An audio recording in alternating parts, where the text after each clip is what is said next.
Je vais résumer ma vie aujourd'hui avec vous. Je dirais que c'est d'abord des rencontres. Il s'appelle juste Leblanc. Ah bon, il n'a pas de prénom.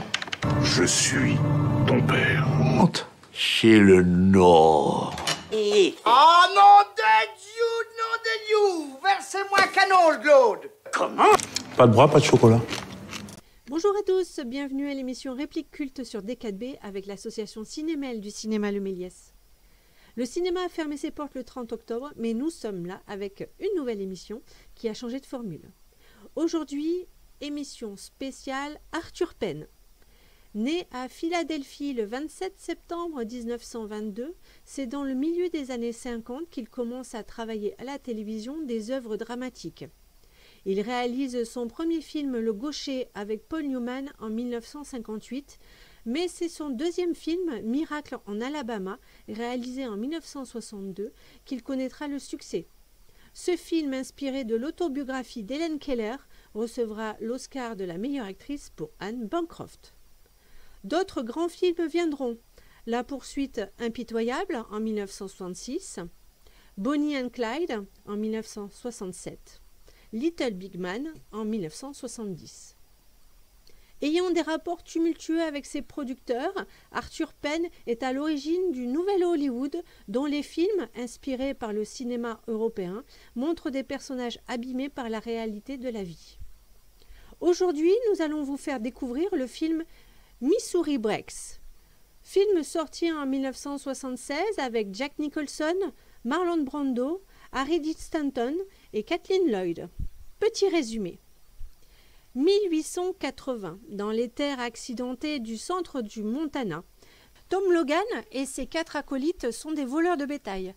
Grâce au hold-up d'un train, ils achètent un petit ranch à côté de l'immense propriété d'un éleveur, David Braxton, arrivé dans la région 30 ans auparavant et qui perpétue la tradition des jugements expéditifs pour les voleurs de bétail et de chevaux. Pour cela, il fait appel à Clayton, un tueur de voleurs. Bande annonce. Brando, Nicholson,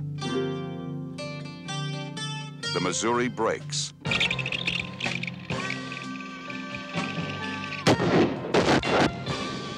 You have the lips of Salome and the eyes of Cleopatra.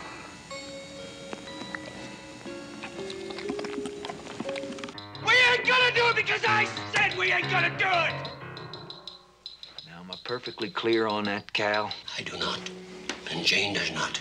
And the dozen dopes who work for me do not steal horses. Well, somebody does, don't he? Yeah! Adios, amigo. Do you want me? Oh, my. This is what you hung. You hung that well. Get that. Your hand, sir, is on me. Where's your Creedmoor at, Robert Lee? Where's your cabbage-shooting Mexican pistola with flowers on the handle, Robert Lee? Why don't you go get it? Marlon Brando. Well, that settles it. Jack Nicholson. Get off! Get off! In an Arthur Penn film. The Missouri Breaks.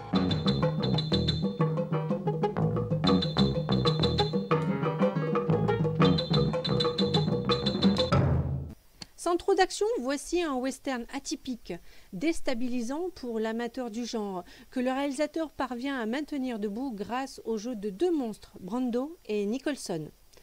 À partir de l'entrée en jeu de Marlon Brando, nous avons 2 oppositions. Le chef du gang de voleurs de chevaux sympathique et rêveur, et un homme sans scrupules, embauché par le rancher pour éliminer ceux qui font diminuer son cheptel. Ma préférence va vers la performance de Brando, qui en fait des tonnes pour faire de son personnage perverse et vicieux l'un des plus déjantés de l'histoire du western. Nous rappelons dans la foulée le personnage de Robert Mitchum dans La Nuit du Chasseur. Le thème vu et revu est le conflit entre gros éleveurs et voleurs de bétail ou de chevaux. Mais évidemment, Arthur Penn fait voler en éclats ce récit. Le scénario en profite pour tacler ce nouveau capitalisme galopant qui faisait régner sa loi d'une manière dictatoriale sur une région. La musique est signée John Williams. Rendez-vous la semaine prochaine pour une autre émission. Merci et bonne semaine pleine de cinéma. Je vais résumer ma vie aujourd'hui avec vous. Je dirais que c'est d'abord des rencontres. Il s'appelle Juste Leblanc. Ah bon, il a pas de prénom. Je suis ton père. Honte. C'est le Nord. Oh non de Dieu, Versez-moi un canon, Claude. Pas de bras, pas de chocolat.